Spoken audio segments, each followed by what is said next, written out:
Hello students, welcome to UPCSS O level series का lecture number 25 है। और अभी तक ओ लेवल में M1R5 में हम टोटल 5 चैप्टर कंप्लीट कर चुके हैं। Introduction to computer, introduction to operating system, और उसके बाद तीसरा चैप्टर वर्ड प्रोसेसिंग, चौथा स्प्रेडशीट प्रेजेंटेशन। ठीक है, तो यहाँ पर टोटल हम 5 चैप्टर कंप्लीट कर चुके हैं। और अब हमारा अगला चैप्टर है introduction to internet and www, chapter number 6। ठीक है, तो यहाँ पर इस चैप्टर में हम समझेंगे कि इंटरनेट क्या होता है और www ये क्या है, और इससे जुड़ी हुई जितनी भी चीज़ें हैं, नेटवर्क कितने प्रकार के होते हैं, नेटवर्क डिवाइसेस क्या होती हैं, ISP क्या होते हैं, तो इन सभी के बारे में हम डिटेल में इस चैप्टर में पूरा देखेंगे। ठीक है, तो चलिए स्टार्ट करते हैं। उससे पहले यहाँ पर आपको एक चीज़ बता दें, जो नोट्स हैं वो हमने अपडेट कर दिए हैं। ठीक है, अब जो यहाँ पर हम आगे कंटिन्यू करेंगे, जो चैप्टर है वो यहाँ पर नए नोट्स हैं। ठीक है, और बाकी जो पुराने हैं वो भी नोट्स अपडेट हो चुके हैं। देखिए, अभी तक हमने जो पुराने नोट्स से पढ़ा था वो नोट्स भी यहाँ पर हमने अपडेट कर दिए हैं, और ये नोट्स आपको वहीं से डाउनलोड कर लेने हैं जहाँ से आपने पुराने नोट्स डाउनलोड किए थे। ठीक है, यहाँ पर आपको हम बता देते हैं कैसे डाउनलोड करना है ताकि यहाँ पर कोई कंफ्यूजन ना हो। तो आपको ओपन करना है upsyoutube.com, इस वेबसाइट पे जाना है। ठीक है, upsyoutube.com, फिर नोट्स में जाना है और यहाँ पर आपको चले जाना है ओ लेवल स्टडी मटेरियल में। ठीक है, और इसमें यहाँ पर आपको मिल जाएगा M1 से रिलेटेड जितना भी स्टडी मटेरियल है, और इसके नीचे यहाँ पर स्क्रॉल करेंगे तो M2 से रिलेटेड मिल जाएगा। फिलहाल यहाँ पर M1 से रिलेटेड ये नोट्स हैं जो हमने अपडेट कर दिए हैं, यहाँ से आप डाउनलोड कर सकते हैं। तो देखिए यहाँ पर ये नोट्स डाउनलोड हो गए। इसे ओपन करके आपको दिखा देते हैं। देखिए ये नोट्स हैं आपके। ठीक है, और ये नोट्स हमने अपडेट कर दिए हैं। अब आगे की जो क्लासेस होंगी वो इसी नोट से हम कंटिन्यू करेंगे। ठीक है, और बाकी जो पीछे क्लासेस हो चुकी हैं पुराने चैप्टर्स की, तो वो नोट्स भी यहाँ पर चेंज हैं, लेकिन बहुत ज़्यादा चेंज नहीं है, लगभग वही चीज़ है। बस आपको वीडियो देखने और ये नोट्स एक बार अच्छे से पढ़ लेने हैं। ठीक है, और बाकी आगे के जो चैप्टर है वो तो हम इसी नोट से कंटिन्यू करेंगे। फिलहाल नोट्स कैसे डाउनलोड करने हैं आपको पता चल गया। अब यहाँ पर हम स्टार्ट करते हैं chapter number 6, introduction to internet and www। तो यहाँ पर हम इस चैप्टर में पूरा देखेंगे कि कंप्यूटर नेटवर्क क्या होता है। ठीक है, हम समझेंगे कि नेटवर्क क्या होता है, नेटवर्क कितने प्रकार के होते हैं, और एक नेटवर्क को हमें बनाने की ज़रूरत क्यों पड़ती है और उसके क्या बेनिफिट्स हैं। ठीक है, ये सारी चीज़ें हम देखेंगे जो कि नेटवर्क से रिलेटेड है। इंटरनेट एक खुद ही नेटवर्क है। ठीक है, इंटरनेट एक प्रकार का क्या है, नेटवर्क है, जो कि काफ़ी बड़ा नेटवर्क है, जो कि वैन यानी कि वाइड एरिया नेटवर्क के अंतर्गत आता है। इंटरनेट में और कौन कौन सी चीज़ें यूज की जाती हैं, और इंटरनेट की सेवाओं के बारे में जानेंगे, और इंटरनेट को एक्सेस करने के लिए आपको किन चीज़ों की ज़रूरत पड़ेगी, क्या हार्डवेयर होगा, क्या सॉफ्टवेयर होगा, ये सारी चीज़ें हम इस चैप्टर में डिस्कस करेंगे। तो यहाँ पर सबसे पहले हम समझते हैं बेसिक ऑफ कंप्यूटर नेटवर्क, यानी कंप्यूटर नेटवर्क क्या है। जब हम बात करते हैं कंप्यूटर नेटवर्क की तो हम बात कर रहे होते हैं किसी भी नेटवर्क की। ठीक है, चाहे वो आपका मोबाइल फ़ोन हो या कोई भी इलेक्ट्रॉनिक डिवाइस हो जो एक नेटवर्क के माध्यम से जुड़ सके, वो आपका मतलब एक नेटवर्क के अंतर्गत ही आ जाता है। ठीक है, जैसा कि हमने बताया था कि कंप्यूटर, जब हम बात करते हैं कंप्यूटर की तो हम बात कर रहे होते हैं हर एक उस डिवाइस की जो कि डिजिटल इलेक्ट्रॉनिक है, जैसे आपके मोबाइल फ़ोन हो गए, प्रिंटर हो गया, या कोई भी डिवाइस। ठीक है, वो आपकी क्या होती है, मतलब एक डिवाइस होती है, और उसको भी हम एक नेटवर्क के माध्यम से जोड़ सकते हैं, एक उसका नेटवर्क बना सकते हैं। तो पहले यहाँ पर समझते हैं कि नेटवर्क क्या है। तो इसकी डेफिनेशन बताई गई, कंप्यूटर नेटवर्क दो या दो से अधिक कंप्यूटर का एक संग्रह होता है। यानी कि कोई भी नेटवर्क आप किसी भी दो चीज़ों को जब कनेक्ट करते हैं तो वहाँ पर आपके पास मिनिमम दो चीज़ें होनी चाहिए, तभी आप उन दोनों को आपस में जोड़ सकते हैं, और उसी को बोला जाता है नेटवर्क। ठीक है, जैसे आप मान लेते हैं यहाँ पर एक कोई ह्यूमन है, ए नाम का व्यक्ति है, और ए नाम के जो टोटल फ्रेंड हैं वो कितने हैं, 10 फ्रेंड हैं। तो यहाँ पर इसका टोटल 11 लोगों का यहाँ पर एक ग्रुप बना है, यानी एक नेटवर्क बना है। तो ये तो व्यक्ति की बात हो गई, यहाँ पर क्या है, नेटवर्क है। यहाँ पर अकेला व्यक्ति, सिर्फ एक सिंगल व्यक्ति नेटवर्क नहीं बना सकता, उसके लिए दो या तीन या मतलब दो से ज़्यादा व्यक्तियों की ज़रूरत पड़ेगी, तभी एक नेटवर्क बनता है। उसी तरह से जब हम बात करते हैं कंप्यूटर नेटवर्क की, तो यहाँ पर भी आपके पास कोई भी दो डिवाइसेस होनी चाहिए, चाहे वो दोनों मोबाइल फ़ोन हो या दोनों कंप्यूटर या लैपटॉप हो या कोई भी डिवाइस, उसे जब हम आपस में जोड़ेंगे तो वो आपका एक नेटवर्क कहलाता है। दोनों को जोड़ते क्यों है तो उसके बारे में भी अभी हम बात करेंगे। ठीक है, कुछ डायग्राम की मदद से। फिलहाल यहाँ पर डेफिनेशन क्या करिए कि कंप्यूटर नेटवर्क दो या दो से अधिक कंप्यूटर का एक संग्रह है जो जानकारी और संसाधनों को साझा करने के लिए एक दूसरे के साथ जुड़े होते हैं। यानी कि हम जब एक फ़ोन को दूसरे फ़ोन के साथ, या एक कंप्यूटर को दूसरे कंप्यूटर के साथ, या एक फ़ोन को एक कंप्यूटर के साथ, लैपटॉप के साथ, या किसी भी डिवाइस के साथ में जब किसी भी डिवाइस को हम लिंक करते हैं, तो जाहिर सी बात है कि उसके बीच में हमें डेटा या कोई रिसोर्सेस हमें जो है यहाँ पर आदान प्रदान यानी कि ट्रांसमिट करना होता है। ठीक है, लेन देन करना होता है, तभी हम एक नेटवर्क बनाते हैं। चलिए इसको डायग्राम के माध्यम से समझते हैं, और यहाँ पर हमारे पास कुछ डायग्राम्स हैं जिन्हें हम इस चैप्टर में पूरा समझेंगे कि कौन सी डिवाइस क्या होती है, उसका क्या यूज होता है, और हर एक चीज़ को डायग्राम के माध्यम से, कुछ वीडियोस क्लिप के माध्यम से समझेंगे।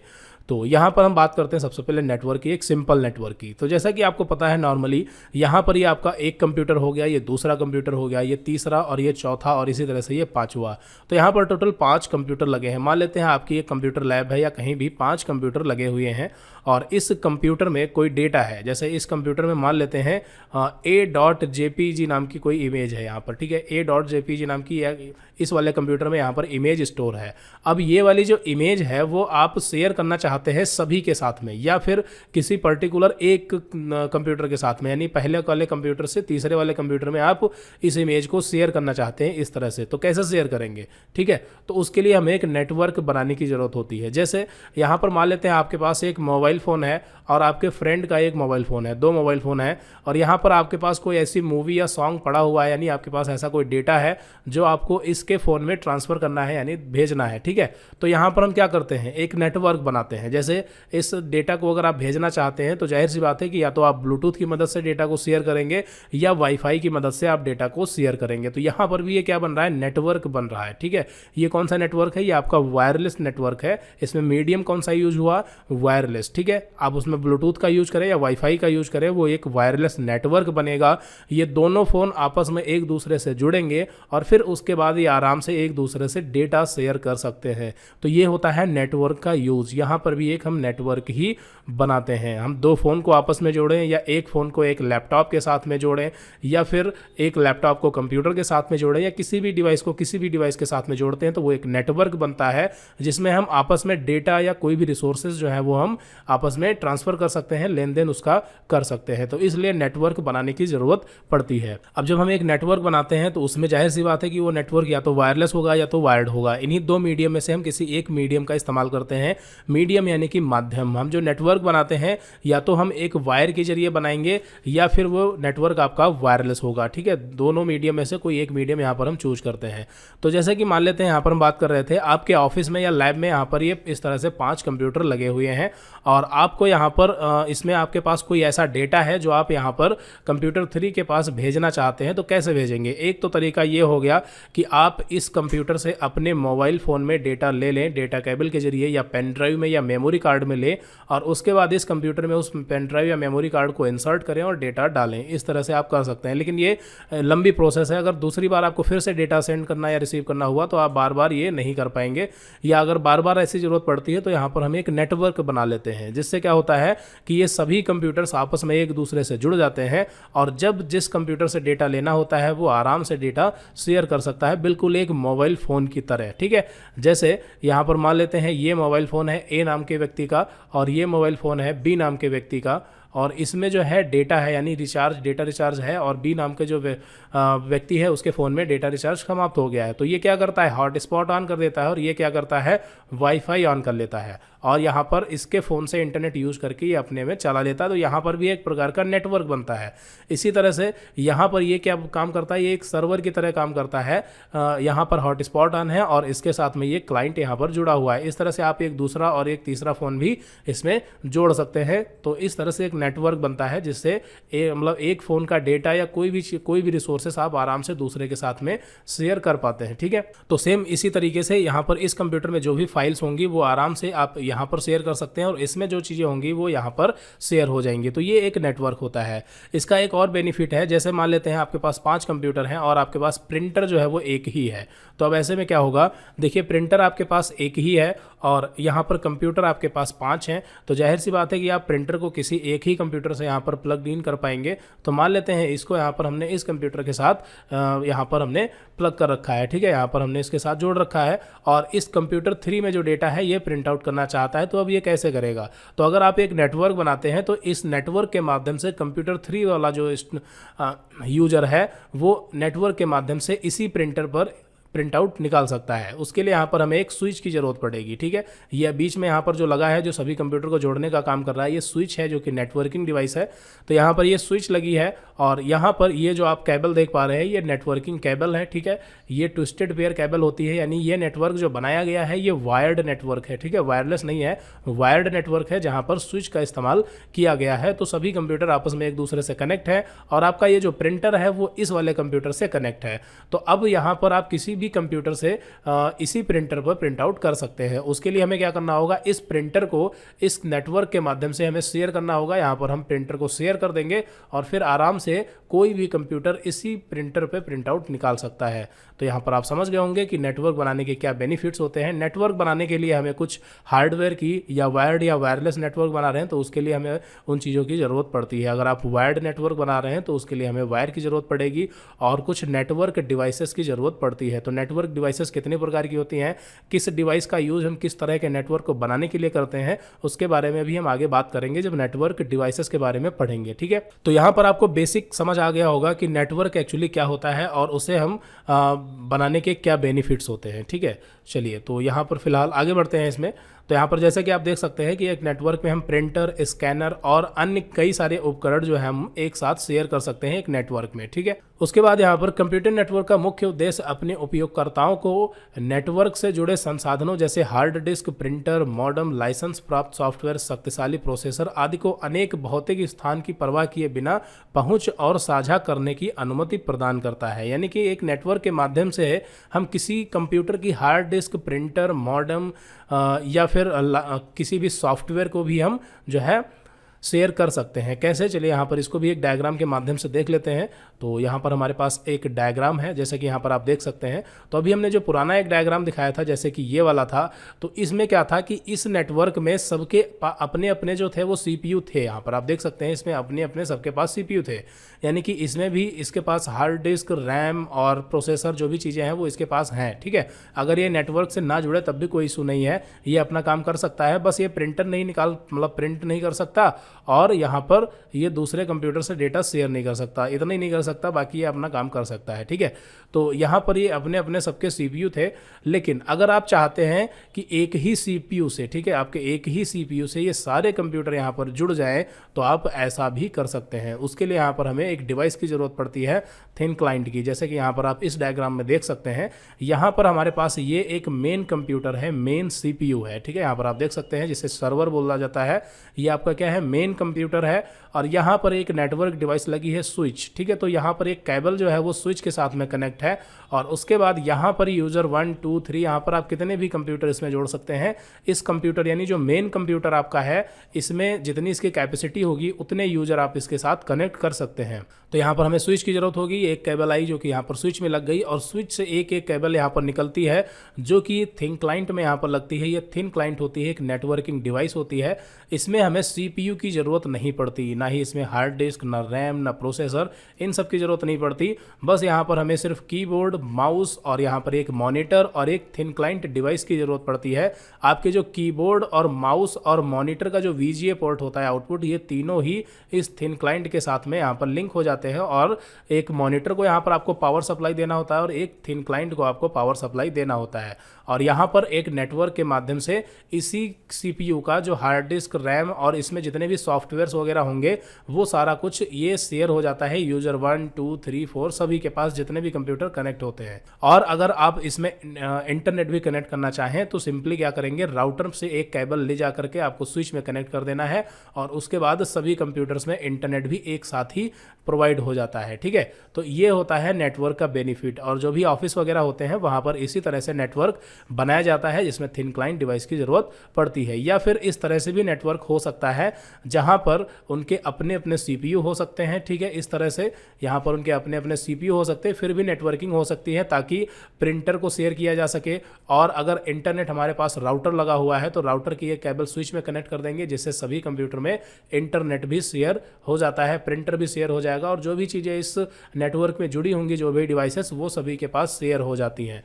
तो ये एक बेनिफिट होता है नेटवर्क बनाने का। तो हम नेटवर्क कई तरीके से बना सकते हैं। ये सब नेटवर्क जो है वो लैन नेटवर्क के अंतर्गत आते हैं, लोकल एरिया नेटवर्क। ठीक है, ये आपका कौन सा नेटवर्क है, ये आपका है लैन यानी कि लोकल एरिया नेटवर्क। और अभी जो हमने थिन क्लाइंट वाला नेटवर्क दिखाया था ये वाला, ये भी आपका लैन यानी कि लोकल एरिया नेटवर्क ही है। सॉरी, M बन जा रहा है, N होगा, ठीक है। तो ये क्या है आपका लैन यानी लोकल एरिया नेटवर्क है। चलिए तो यहाँ पर नोट्स की तरफ आगे बढ़ते हैं और बाकी वापस अभी एक बार फिर से आएंगे डायग्राम पर। फिर उसके बाद यहाँ पर बताया गया विश्व का सबसे बड़ा नेटवर्क इंटरनेट है और यह नेटवर्क का एक विश्वव्यापी समूह है। तो ये तो आपको पता ही है कि जो इंटरनेट है वो विश्वव्यापी नेटवर्क है, विश्व का सबसे बड़ा नेटवर्क है जो कि पूरे ग्लोब पर, पूरे विश्व में फैला हुआ है। और अभी इंटरनेट के बारे में हम आगे डिटेल में देखेंगे। अभी यहाँ पर हम नेटवर्क पढ़ रहे हैं, टाइप्स ऑफ नेटवर्क पढ़ रहे हैं, नेटवर्क क्या होता है, नेटवर्क कितने प्रकार के होते हैं। फिर उसके बाद हम इंटरनेट को भी डिटेल में आगे पढ़ेंगे।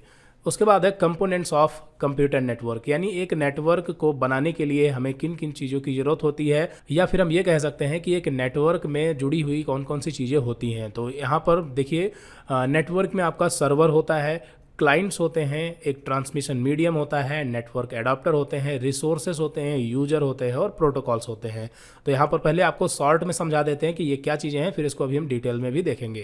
तो हम सबसे पहले बात करते हैं सर्वर्स की। सर्वर्स क्या होता है?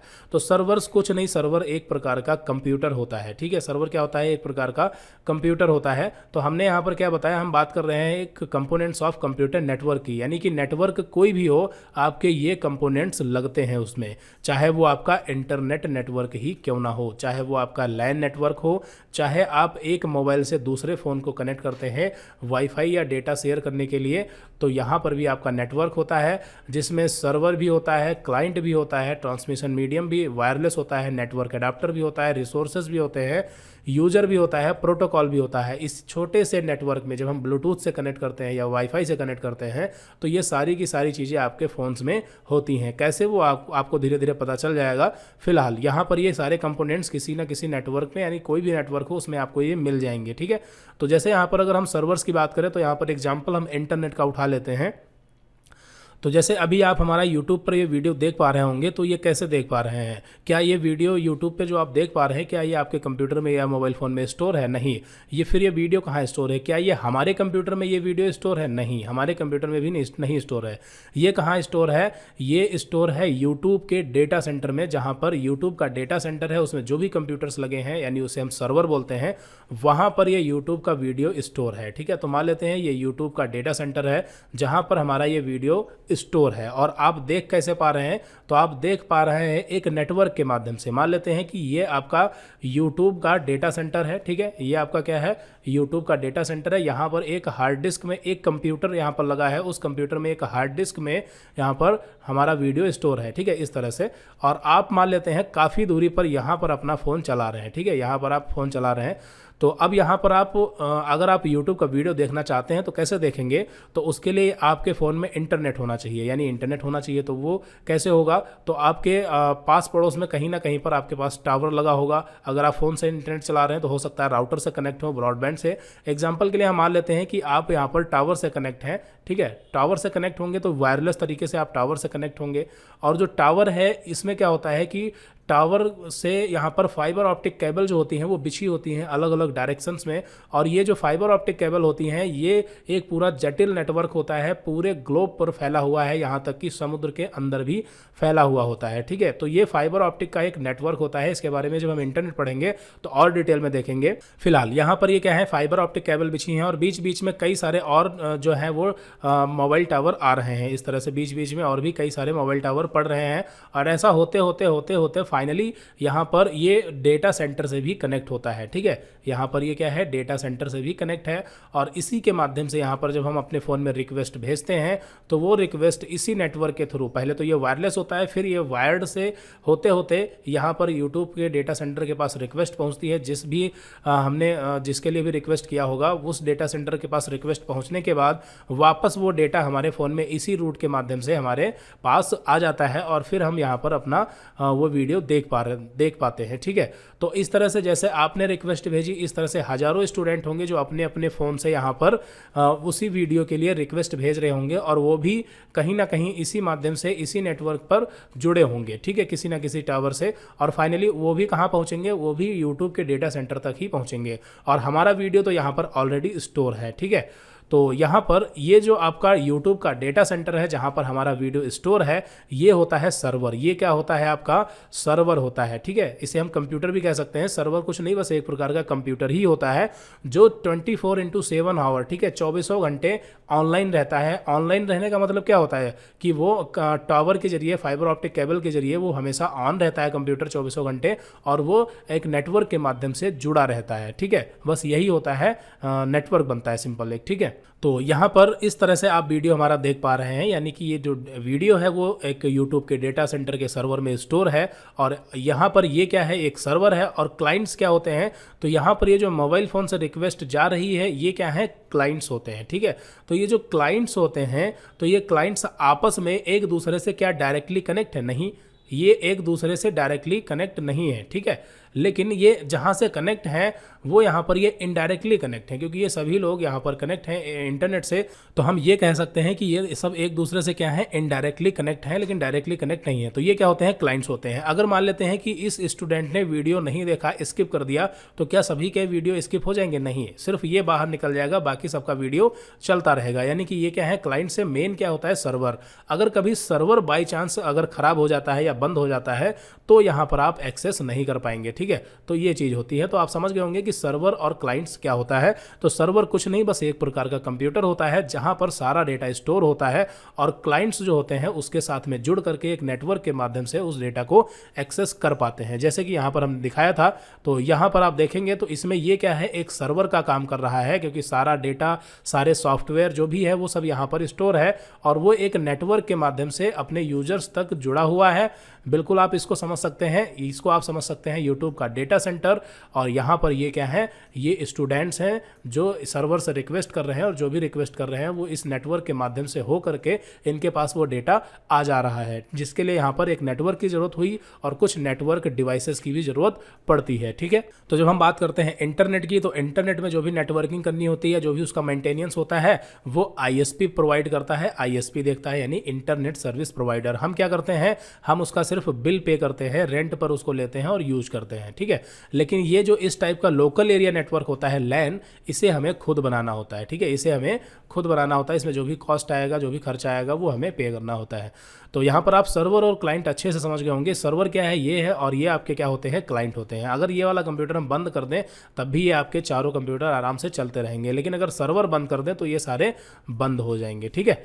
चलिए, तो ये एक छोटा सा नेटवर्क था, लैन। अगर इसकी लेंथ हम बढ़ा दें तो यही एक बड़ा नेटवर्क हो जाएगा, ठीक है। और हम अपना यूट्यूब का वीडियो या कोई भी वीडियो अगर इसमें स्टोर करके रखेंगे तो वो आराम से ये सभी यूजर देख सकते हैं। लेकिन ये एक प्राइवेट नेटवर्क होता है, लैन नेटवर्क है, ये एक प्राइवेट नेटवर्क है, जबकि इंटरनेट एक बड़ा नेटवर्क है और वो पब्लिक नेटवर्क होता है, ठीक है।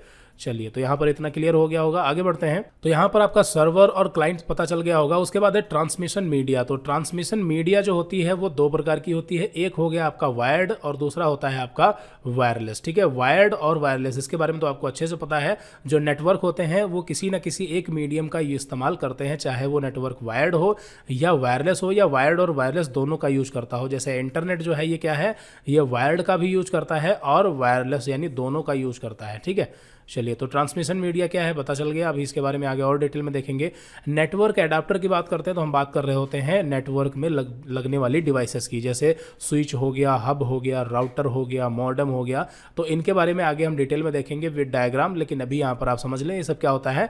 नेटवर्क एडाप्टर होते हैं। रिसोर्सेज का मतलब होता है जो आप डेटा शेयर करना चाहते हैं। जैसे यहाँ पर ये मेन कंप्यूटर सर्वर है जहाँ पर हार्डवेयर, सॉफ्टवेयर और यहाँ पर कई सारे मूवीज़ और सॉन्ग यहाँ पर अपलोडेड हैं, और यहाँ पर क्लाइंट जुड़ करके उसे एक्सेस करना चाहते हैं। तो इसमें ये जो डेटा यहाँ पर स्टोर है यही रिसोर्सेस होता है जो एक नेटवर्क में शेयर किया जाता है। जैसे आप एक फ़ोन से दूसरे फ़ोन में अगर आप इसे इंटरनेट प्रोवाइड करना चाहते हैं, यानी आप हॉटस्पॉट के जरिए इसे इंटरनेट देना चाहते हैं, तो वहाँ पर वो क्या है होगा? एक रिसोर्स होगा, ठीक है, जो आप शेयर करना चाहते हैं दूसरे के साथ में।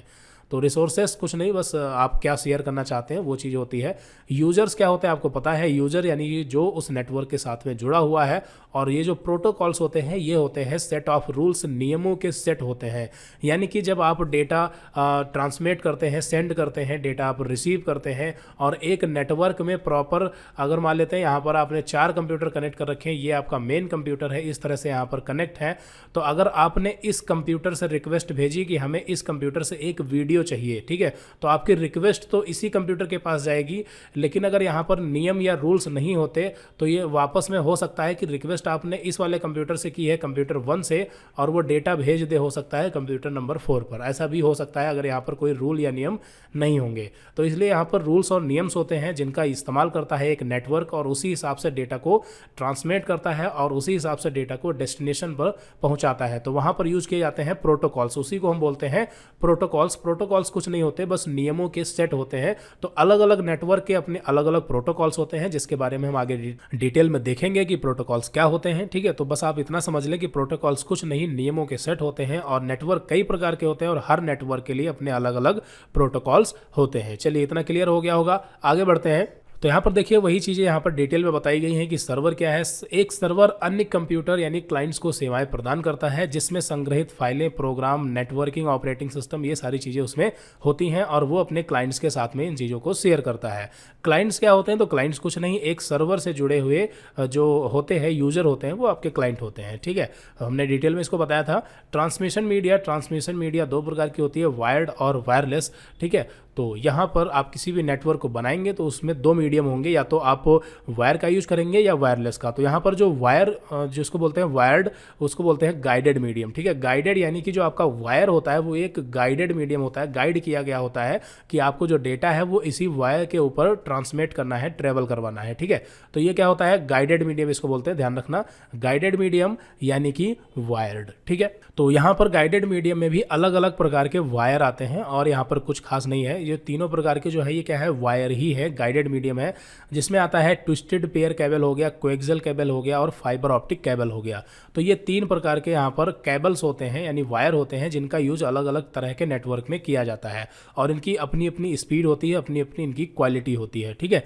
तो यहाँ पर अगर हम बात करें ट्विस्टेड पेयर केबल की, तो यहाँ पर आप नीचे डायग्राम में देख सकते हैं, ये होती है ट्विस्टेड पेयर केबल, ठीक है। ट्विस्टेड पेयर केबल कुछ इस तरह से होती है, जिसमें यहाँ पर ये घुमावदार वायर होते हैं नॉर्मल वायर की तरह, और ये जो वायर होता है ये काफ़ी सस्ता होता है, ठीक है। और इसकी जो स्पीड होती है वो काफ़ी कम होती है। स्पीड का मतलब ये होता है कि जैसे यहाँ पर एक कंप्यूटर है और यहाँ पर एक कंप्यूटर है, बीच में यहाँ पर अगर आपने ट्विस्टेड पेयर केबल यूज़ की है तो इसकी स्पीड जो होगी वो कोएक्सियल केबल की तुलना में जो है वो कम होगी। और अगर हम बात करें फाइबर ऑप्टिक की, तो फाइबर ऑप्टिक की स्पीड काफ़ी ज़्यादा फास्ट होती है।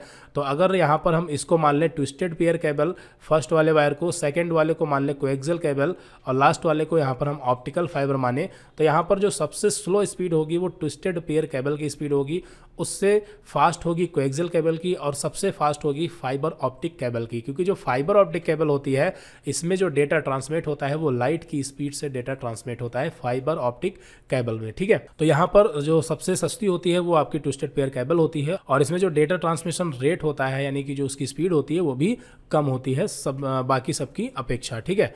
तो हालांकि जो लैन यानी कि जो हम छोटा नेटवर्क बनाते हैं उसमें हम ट्विस्टेड पेयर केबल का ही यूज़ करते हैं, क्योंकि उसमें हम कोएक्सियल या फाइबर ऑप्टिक का यूज़ नहीं करते, क्योंकि काफ़ी महंगी हो जाती है। हमारा काम जो है वो इसी से चल जाता है, ठीक है।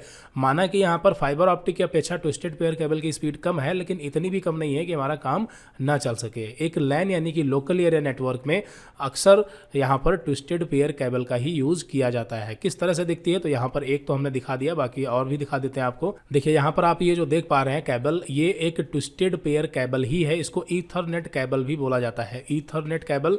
और आगे यहाँ पर आप ये जो देख रहे हैं ये कनेक्टर होते हैं, जो केबल को यहाँ पर इसमें बनाया जाता है, कनेक्ट किया जाता है, और ये कनेक्टर ही इस सॉकेट में जाकर के कनेक्ट होते हैं, ठीक है। तो फिलहाल यहाँ पर ये जो वायर है ये आपका ट्विस्टेड पेयर केबल है, और इसको ईथरनेट भी बोलते हैं, और ये आपके कनेक्टर होते हैं, ठीक है। कनेक्टर का साइज अलग अलग टाइप का होता है।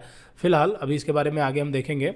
और वापस आते हैं नोट्स की तरफ। इसमें यहाँ पर और भी क्वालिटी बताएगी, ट्विस्टेड पेयर में भी क्वालिटी आती है यूटीपी, एसटीपी, एफटीपी। यहाँ पर यूटीपी जो होता है ये होता है आपका अनसील्ड ट्विस्टेड पेयर केबल, ये सील्ड होता है, और ये होता है फोल्डेबल, ठीक है। तो यहाँ पर कुछ नहीं है, इसमें क्वालिटी का डिफरेंस है, बाकी ये तीनों ही ट्विस्टेड पेयर केबल होती हैं, ठीक है। जैसा कि यहाँ पर आप देख सकते हैं ये अनसील्ड होती है, ये सील्ड होती है, और ये फोल्डेबल होती है, ठीक है। तो यहाँ पर जाहिर सी बात है कि इसमें कॉस्टली यहाँ पर फोल्डेबल जो है ये कॉस्टली होगी, और उससे थोड़ा सस्ती ये होगी, सबसे सस्ती यहाँ पर अनसील्ड होगी, ठीक है। चलिए तो यहाँ पर आगे बढ़ते हैं। ये देखिए यहाँ पर ये कोएक्सियल केबल होती है। कोएक्सियल केबल यहाँ पर आपने देखा होगा इसका यूज ज़्यादातर टीवी डिश एंटीनास में किया जाता है, D2H वगैरह में, टाटा स्काई में जो आप टीवी देखते हैं घर पे, वहाँ पर कोएक्सियल केबल का इस्तेमाल किया जाता है टीवी नेटवर्क में, ठीक है। तो ये कोएक्सियल केबल होती है। और फाइबर ऑप्टिक केबल का यूज़ किया जाता है जो आपके टावर होते हैं, एक टावर से दूसरे टावर को कनेक्ट करने के लिए और पूरे ग्लोब में जो बिछाया गया है इंटरनेट नेटवर्क के लिए, वहाँ पर फाइबर ऑप्टिक केबल का यूज़ किया जाता है। और बाकी आजकल जो फाइबर ऑप्टिक केबल है ये आपके घरों में भी मिल जाएगी। जो आपके राउटर लगे होते हैं, जो ब्रॉडबैंड कनेक्शन आजकल मिल रहे हैं, वो फाइबर ऑप्टिक कनेक्शन होते हैं, जहाँ पर आपके घर में भी फाइबर ऑप्टिक केबल मिल सकती है आपके राउटर तक, ठीक है। आपका जहाँ पर भी राउटर लगा होगा वहाँ तक फाइबर ऑप्टिक केबल आती है। फिर उसके बाद आप कितने कंप्यूटर्स या डिवाइस को कनेक्ट करना चाहते हैं, नेटवर्क उसमें पहुंचाना चाहते हैं, उसके लिए आप एक यहाँ पर लैन नेटवर्क बनाते हैं। और जब लैन नेटवर्क बनाते हैं तो वहाँ पर आप ट्विस्टेड पेयर केबल का इस्तेमाल करते हैं, ठीक है। और जो आपके घर तक फाइबर ऑप्टिक केबल जाती है वो इतनी मोटी नहीं होती है। आपको इसमें से सिर्फ यहाँ पर आप सिर्फ एक वायर, सिंगल वायर देखें, बस आपके घर में सिर्फ इतना ही आता है, ठीक है। इतना फाइबर ऑप्टिक आपके घर तक पहुँचता है, ठीक है। और ये जो आप मोटी सी पाइप देख पा रहे हैं, तो इसके अंदर यहाँ पर कई सारी चीज़ें होती हैं। ये जो है ये अंडरग्राउंड बिछी होती हैं, ठीक है। जो आपकी सड़कें होती हैं उसके किनारे पर अंडरग्राउंड होती हैं और ये टावर से कनेक्ट होती हैं एक दूसरे से। और बाकी ये जो केबल्स हैं फाइबर ऑप्टिक, ये समुद्र के अंदर भी बिछी होती हैं, ठीक है, जिससे एक देश से दूसरे देश को कनेक्ट किया जाता है, ठीक है। चलिए आगे बढ़ते हैं। उसके बाद है अनगाइडेड मीडियम। तो अनगाइडेड मीडियम की बात करें तो वहाँ पर वाईफाई, ब्लूटूथ, जिसके बारे में आपको अच्छे से पता है, हम वाईफाई और ब्लूटूथ के जरिए भी एक नेटवर्क बना सकते हैं जो कि आपका अनगाइडेड मीडियम यूज़ करेगा, यानी कि वायरलेस, ठीक है। और इसमें ट्रांसमीटर और रिसीवर भी आ जाते हैं। ट्रांसमीटर रिसीवर इसका बेस्ट एग्जांपल है वॉकी टॉकी, ठीक है। जो मिलिट्री के जवानों के पास जो होता है वॉकी टॉकी फ़ोन, वो एक वहाँ पर एक लैन नेटवर्क बनाया जाता है, ठीक है, जिसमें ट्रांसमीटर और रिसीवर का इस्तेमाल किया जाता है जो कि वायरलेस होता है, ठीक है। आपने देखा होगा कई सारी मूवीज़ में। उसके बाद आगे बढ़ते हैं। उसके बाद हम बात करते हैं कंप्यूटर नेटवर्क की, यानी कि कंप्यूटर नेटवर्क जो है ये कितने प्रकार के होते हैं, ठीक है। तो मुख्य रूप से जो कंप्यूटर नेटवर्क है वो 3 प्रकार के होते हैं, लैन, मैन और वैन। लैन यानी कि लोकल एरिया नेटवर्क, मैन यानी कि मेट्रोपॉलिटन एरिया नेटवर्क, वैन यानी कि वाइड एरिया नेटवर्क, ठीक है। तो जैसा कि आपको नॉर्मली छोटा मोटा पता होगा कि लैन यानी कि लोकल एरिया नेटवर्क, जो कि सबसे छोटा नेटवर्क होता है, जो कि एक बिल्डिंग या एक फैक्ट्री तक ही सीमित होता है, एक कंपनी तक ही सीमित होता है। जो मैन नेटवर्क होता है ये लैन से थोड़ा सा बड़ा होता है, ठीक है। लैन आपका छोटा होता है, मैन जो है वो लैन से बड़ा होता है, और सबसे बड़ा होता है आपका वैन नेटवर्क, जो कि पूरे ग्लोबल में फैला हुआ है, ग्लोबल स्तर पर फैला हुआ है। तो ये आपका क्या होता है, वैन यानी कि वाइड एरिया नेटवर्क। और इसका सबसे बेस्ट एग्जांपल है इंटरनेट, ठीक है। इंटरनेट जो है क्या है, ये वैन यानी कि वाइड एरिया नेटवर्क है। और बाकी जो मैन नेटवर्क है, ये मैन नेटवर्क आपका आ जाता है जैसे टीवी स्टेशंस हो गए, ठीक है, जो टीवी चैनल्स वाले हो गए, जो हम टीवी डिश के जरिए टीवी देखते हैं उसकी बात कर रहे हैं। अगर आप यूट्यूब के जरिए न्यूज़ देख रहे हैं, टीवी चैनल देख रहे हैं, तो वो अलग चीज़ है, वो तो आप इंटरनेट के माध्यम से देख रहे हैं। जो आप अपने घर में बिना इंटरनेट के जो टीवी इस्तेमाल कर रहे हैं, वहाँ पर जो नेटवर्क होता है वो आपका मैन नेटवर्क होता है। और जो लैन नेटवर्क है ये लोकल एरिया नेटवर्क, जो आपको घर में या ऑफिस में मिल जाएगा। इसका भी एग्जांपल आपको हम दिखाएंगे, ठीक है, एक बेटर एग्जांपल दिखाएंगे अभी थोड़ी देर में एक वीडियो क्लिप के माध्यम से। यहाँ पर अगर एग्जैक्टली हम बात करें तो इसमें मुख्य रूप से 2 ही प्रकार के नेटवर्क होते हैं, एक लैन होता है और दूसरा वैन होता है। लैन वो नेटवर्क जो कि छोटे स्तर पर होता है, लोकल एरिया नेटवर्क। वैन जो होता है ये वाइड एरिया नेटवर्क, जो कि पूरे विश्व में फैला है।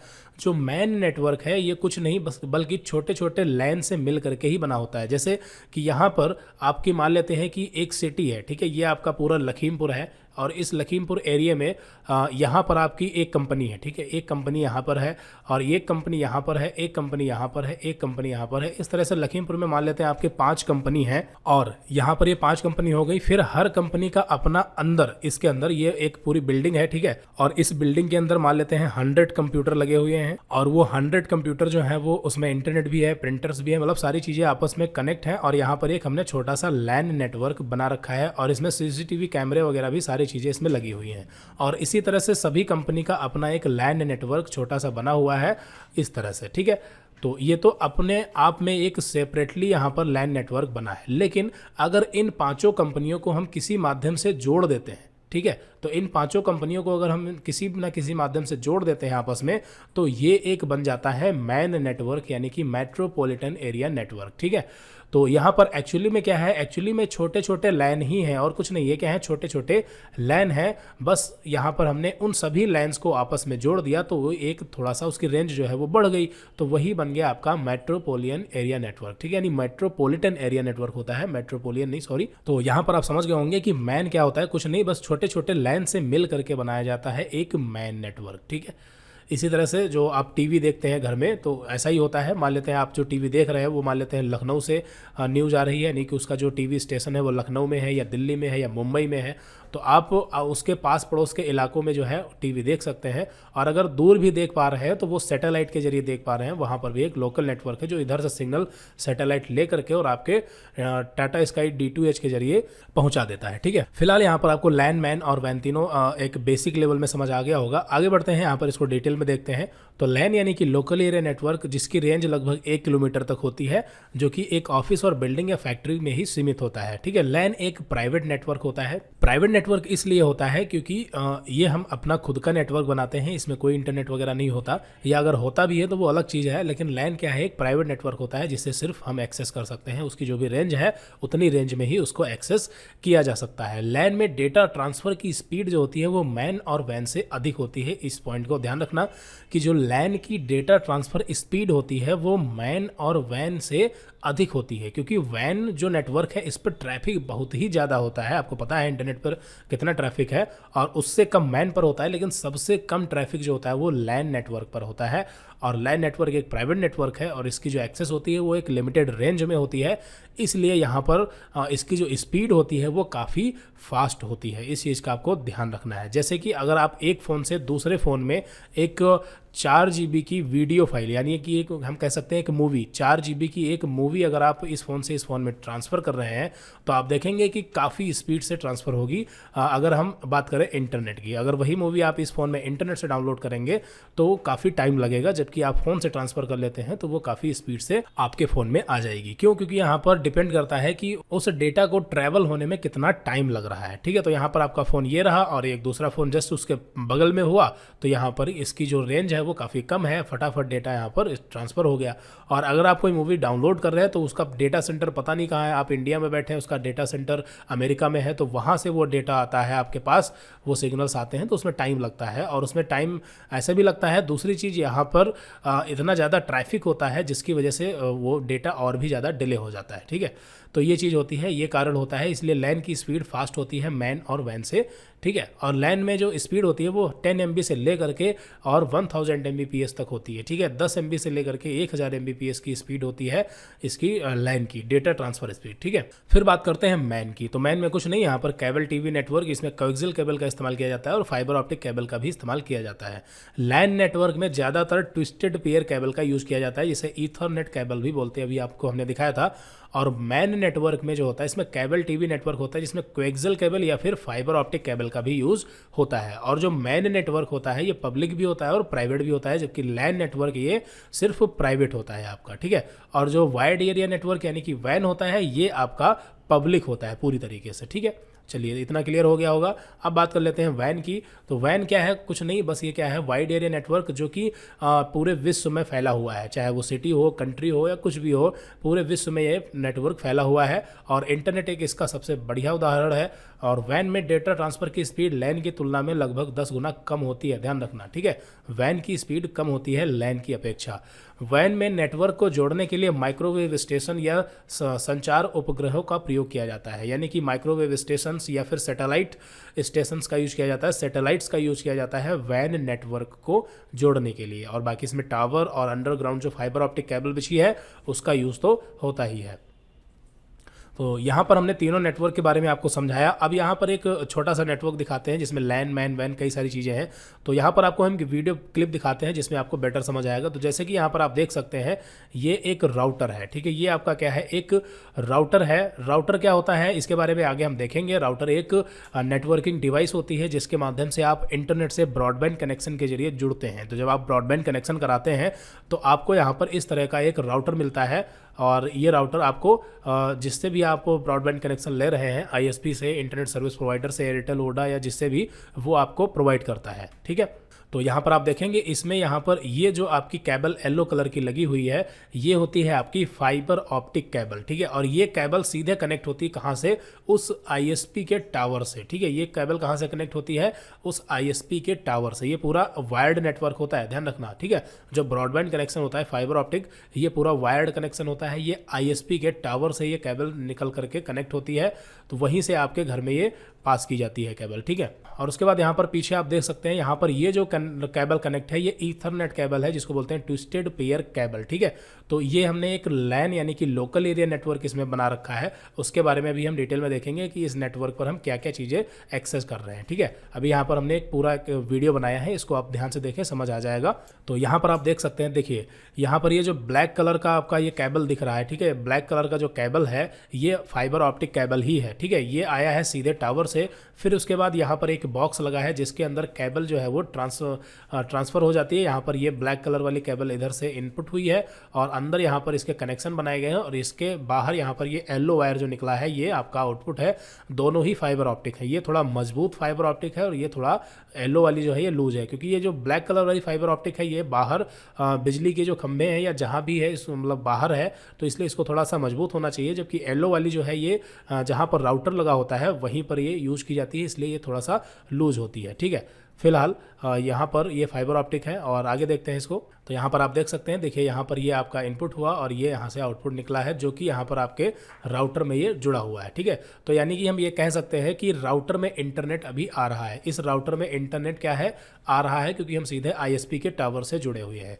अब इस राउटर में तो इंटरनेट आ रहा है, ठीक है, लेकिन अगर इस इंटरनेट को हम अपने फ़ोन में और अपने कंप्यूटर में, मान लेते हैं कि हमारे पास 2-3 लैपटॉप और 2-3 कंप्यूटर हैं, उन सभी में इंटरनेट प्रोवाइड करना है, तो कैसे करेंगे? ठीक है, तो उसके लिए यहाँ पर हमें राउटर की ज़रूरत होती है, जो कि हमारे पास पहले से ही है। ठीक है, और यहाँ पर आप एक चीज़ देख सकते हैं कि इसी नेटवर्क पे हमने जो है कैमरा भी कनेक्ट कर रखा है, DVR। ठीक है, यहाँ पर आप देख सकते हैं, देखिए आपको दिखाते हैं बैक करके, तो यहाँ पर आप देख सकते हैं कि इसमें एक केबल यहाँ पर ब्लू कलर वाली ये निकली है, ये ब्लू कलर वाली जो केबल है ये, ठीक है, ये केबल सीधे कनेक्ट है कहाँ पर? ये केबल कनेक्ट है आपकी कैमरे से।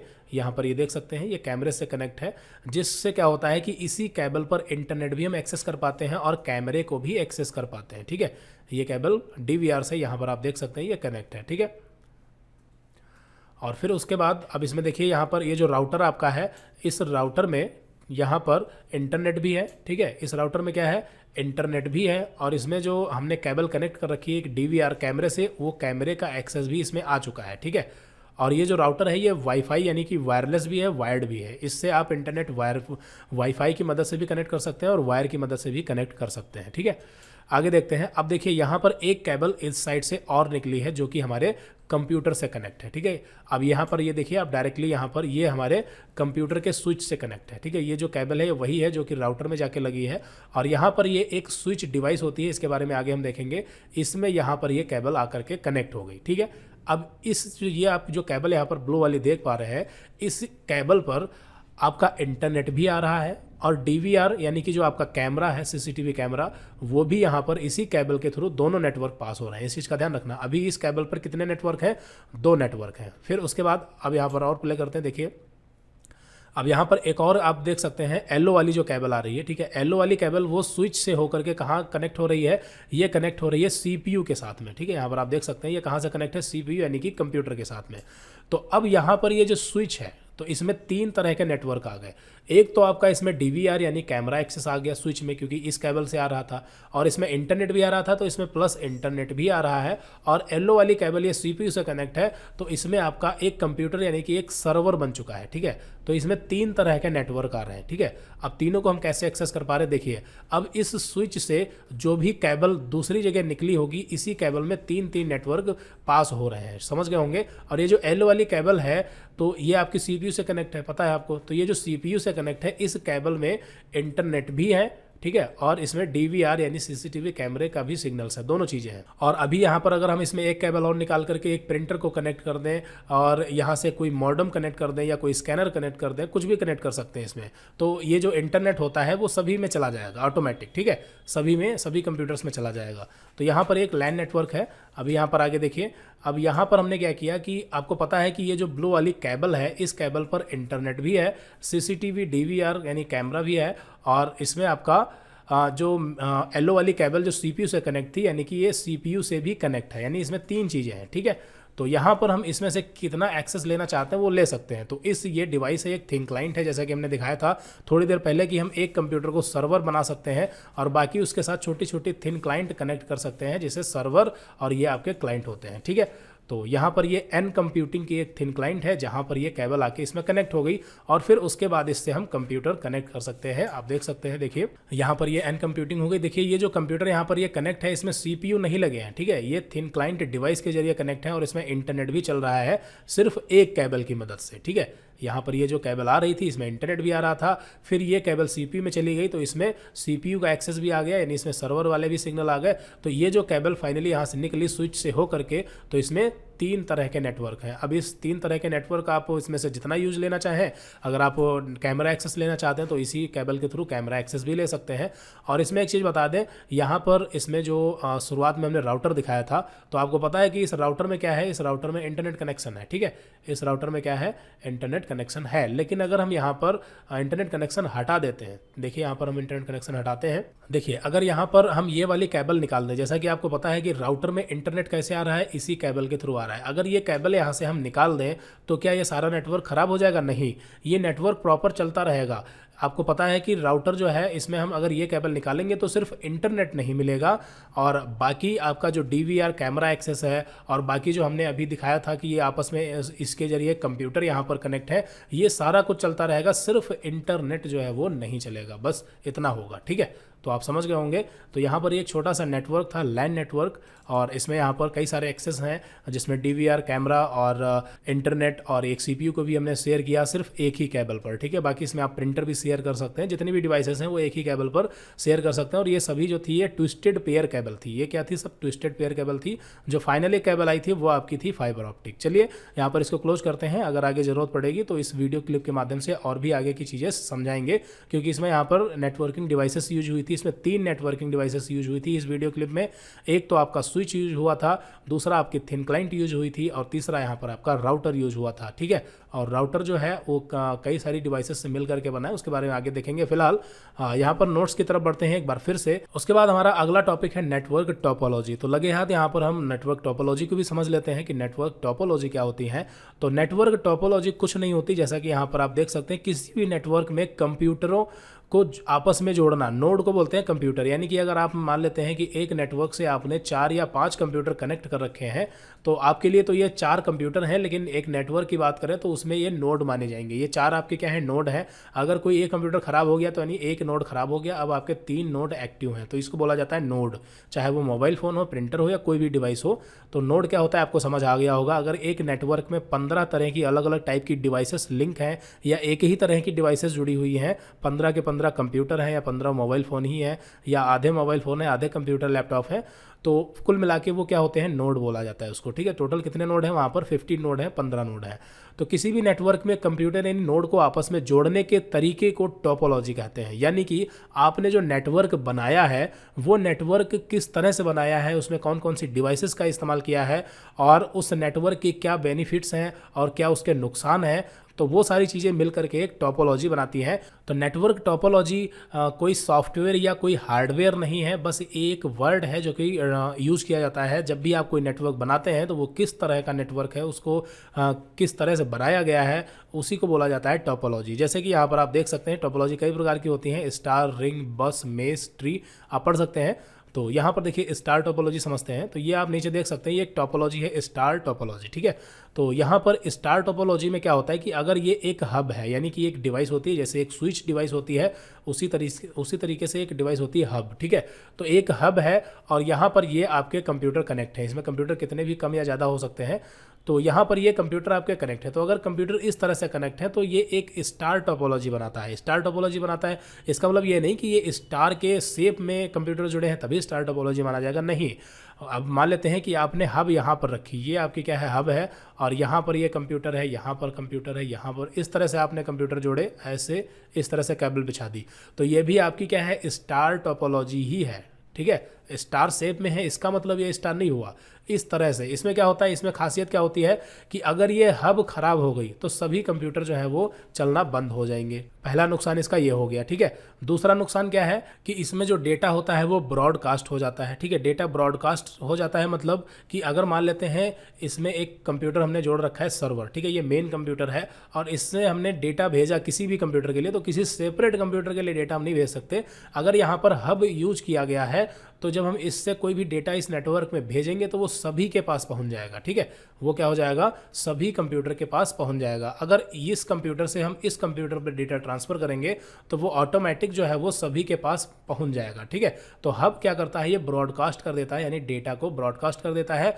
तो यहाँ पर इसका भी ये भी एक इसका माइनस पॉइंट है, ठीक है। तो यहाँ पर चलिए इसके डेफिनेशन जो कुछ पॉइंट्स दिए गए इसको पढ़ते हैं, फिर उसके बाद आगे बढ़ते हैं। तो यहाँ पर किसी नोड के खराब होने पर पूरा नेटवर्क प्रभावित नहीं होता। यहाँ पर इसका एक बेनिफिट भी है कि अगर ये कंप्यूटर बाई चांस बंद हो गया तो बाकी के जो कंप्यूटर्स हैं वो आपके चलते रहेंगे, ठीक है, क्योंकि सिर्फ ये कंप्यूटर बंद हुआ है। लेकिन अगर हब खराब हो गई तब आपके सारे कंप्यूटर बंद हो जाएंगे, ठीक है। तो फिर उसके बाद यहाँ पर खराब नोड का पता लगाना भी आसान होता है, क्योंकि अगर कोई कंप्यूटर नहीं चल रहा है तो जाहिर सी बात है कि वो नोड आपका खराब हो गया है और उस केबल में या उस नोड को आप आराम से देख सकते हैं, उसका इंस्पेक्शन कर सकते हैं। फिर उसके बाद अगला पॉइंट है, नेटवर्क में नोड्स की संख्या बढ़ाने पर नेटवर्क की क्षमता प्रभावित नहीं होती है। यानी कि इसमें अगर आप एक कोई नया कंप्यूटर और ऐड कर देंगे तो इससे नेटवर्क की जो क्षमता है उस पर कोई असर नहीं पड़ेगा, ठीक है। हालांकि इसमें जो मेन कंप्यूटर आपका जो सर्वर कंप्यूटर जुड़ा होगा, अगर उसकी कैपेसिटी इतनी नहीं होगी तब तो आपका मतलब प्रभाव इस पर पड़ेगा ही पड़ेगा। लेकिन अगर उसकी कैपेसिटी है तो इसमें आपका कोई इफेक्ट नहीं पड़ेगा और बाकी आपके कंप्यूटर चलते भी रहेंगे और ये आप आराम से उसमें कनेक्ट कर सकते हैं और जब मर्जी तब इसको आप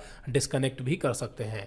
किसी नोड को नेटवर्क से जोड़ने पर लागत कम आती है और नेटवर्क में हब के खराब होने पर पूरा नेटवर्क बंद हो जाता है। तो ये एक स्टार टोपोलॉजी होती है अगर कहीं पर इस तरह से नेटवर्क बनाया गया है जिसमें एक हब का इस्तेमाल किया गया है। इस हब की जगह पर आप स्विच का भी इस्तेमाल कर सकते हैं, इसमें आप स्विच का भी इस्तेमाल कर सकते हैं, ठीक है। तो अभी थोड़ी देर पहले जो आपको हमने एक वीडियो क्लिप दिखाई थी जहां पर हमने राउटर और कई सारी चीज़ें यहाँ पर दिखाई थी, तो वो किस टाइप की टोपोलॉजी थी, वो स्टार टोपोलॉजी ही थी।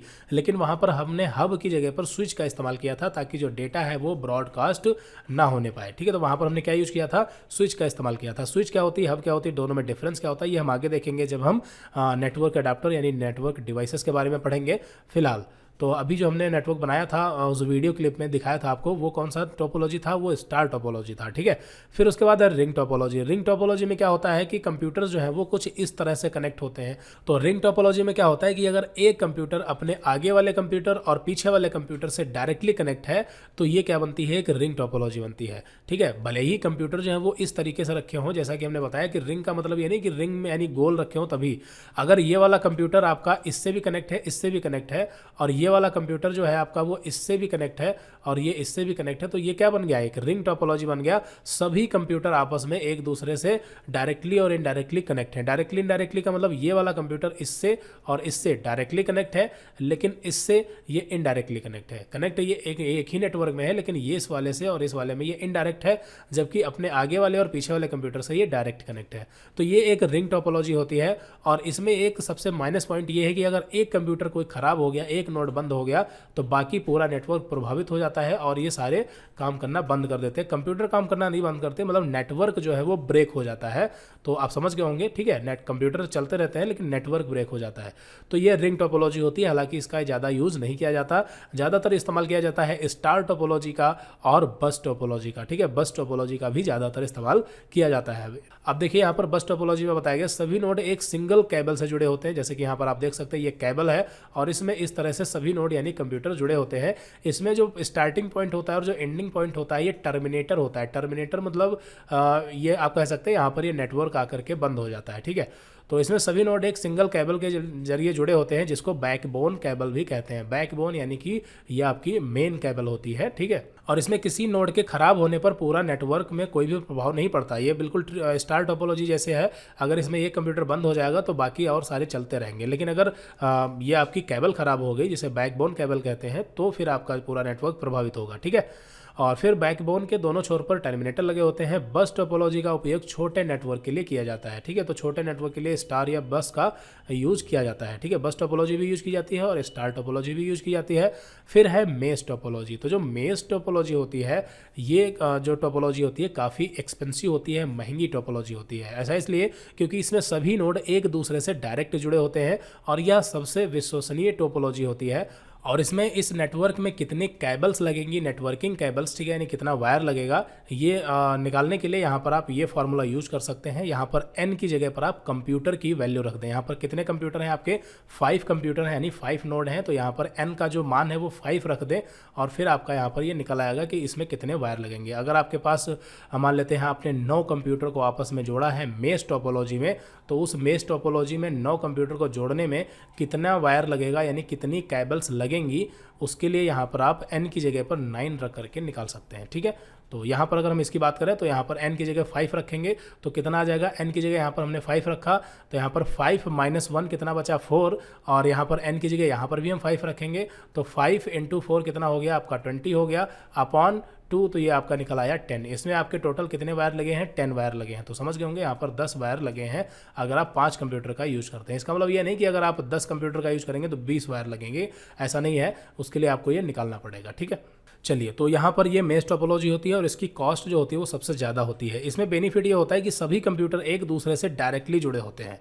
अगर हम इस कंप्यूटर की बात करें तो इससे भी ये डायरेक्टली जुड़ा है, इससे भी जुड़ा है और इससे भी डायरेक्टली जुड़ा है, इससे भी डायरेक्टली जुड़ा हुआ है। किसी भी कंप्यूटर को लेंगे वो हर एक कंप्यूटर से डायरेक्टली जुड़ा होता है और इसमें अगर एक केबल कोई ख़राब भी हो जाती है तब भी नेटवर्क जो है वो प्रॉपर चलता रहता है, क्योंकि वो और भी दूसरे केबल्स के जरिए जुड़ा हुआ है, ठीक है। तो यहाँ पर आप समझ गए होंगे ये मेश टोपोलॉजी होती है, हालांकि इसका यूज छोटे लेवल पर ज़्यादा नहीं किया जाता। फिर है ट्री टोपोलॉजी। तो ट्री टोपोलॉजी नाम से ही पता चला है, ट्री यानी कि जहाँ पर एक पेड़ होता है और उस पेड़ में कई सारी शाखाएं निकली होती हैं, ब्रांचेस निकली होती हैं, तो वो क्या होती है, ट्री होती है, यानी कि ट्री टोपोलॉजी इसको कह सकते हैं।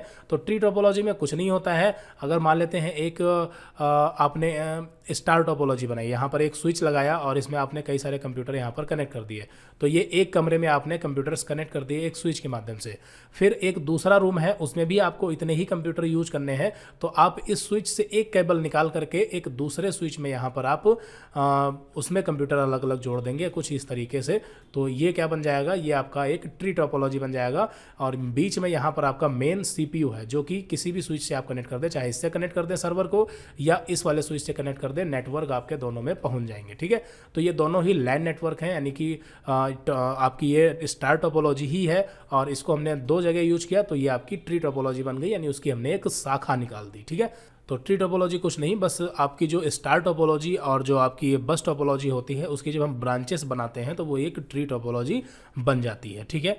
फिर उसके बाद यहाँ पर एक हाइब्रिड टोपोलॉजी जो कि लास्ट टोपोलॉजी है, ये कोई खास टोपोलॉजी नहीं है। इसमें क्या होता है कि कई सारी टोपोलॉजी को जब हम मिक्स कर देते हैं तो वो एक हाइब्रिड टोपोलॉजी बनाती है। जैसे कि यहाँ पर देख सकते हैं ये स्टार टोपोलॉजी है, ये रिंग टोपोलॉजी, ये मेश टोपोलॉजी है। अगर किसी वायर के जरिए हम इसको कनेक्ट कर देते हैं आपस में तो ये एक हाइब्रिड टोपोलॉजी मानी जाएगी, नेटवर्क तो आपका ये भी माना जाएगा, ठीक है। तो ये एक हाइब्रिड टोपोलॉजी होती है। तो टोपोलॉजी क्या होती है, कुछ नहीं होता, बस किस नेटवर्क को हम किस तरह से जोड़ रहे हैं, उसके क्या बेनिफिट्स हैं और उसके क्या नुकसान हैं, ये डिपेंड करता है कि वो किस तरह की टोपोलॉजी मिल करके बनाते हैं, ठीक है। तो यहाँ पर इस वीडियो में हमने एक मोटा मोटा देखा कि नेटवर्क क्या होता है, नेटवर्क कितने प्रकार के होते हैं, टोपोलॉजी क्या होती है और एक नेटवर्क को बनाने के क्या बेनिफिट्स होते हैं। तो वीडियो काफ़ी लंबा था लेकिन आपको उम्मीद है सारा कुछ समझ आ गया होगा। और फिलहाल यहाँ पर अगली वीडियो से हम स्टार्ट करेंगे नेटवर्किंग डिवाइस के बारे में कि नेटवर्किंग डिवाइस क्या होती है, जिसमें मॉडेम, हब, स्विच, रिपीटर, ये सब क्या होता है और इन सब में क्या डिफरेंस होता है और किस डिवाइस को हम किस टाइप का नेटवर्क बनाते हैं तो कब इसकी ज़रूरत पड़ती है, ये सारी चीज़ें हम देखेंगे, ठीक है। तो इस वीडियो में इतना ही रखते हैं, मिलते हैं अगली वीडियो में। Okay, so thanks for watching this video.